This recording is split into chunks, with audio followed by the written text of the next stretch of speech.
So paano yan? Bibili pa tayo ng album ng kakantahin mo. Parang ganun na nga. Bumili kami ng album at Pinlay namin sa DVD namin. At, Daddy, parang walang -1 dito. Pwede kaya to? Pwede na yan. Wala naman tayo magagawa eh. O ano, ready ka na? Siyempre naman. di pa. At bago din pala ako kumanta, meron akong isang kaklase na magaling talaga kumanta at kumanta din siya sa araw ng recognition day namin.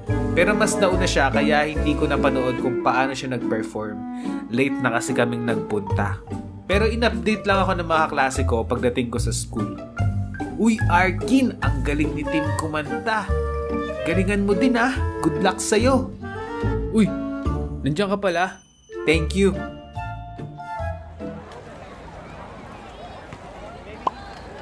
Hindi ka ba kinakabahan? Inuubo ka pa. May prema pa yan ah. Pack out ka na, Arkin. Walang mangyayari sa'yo dyan.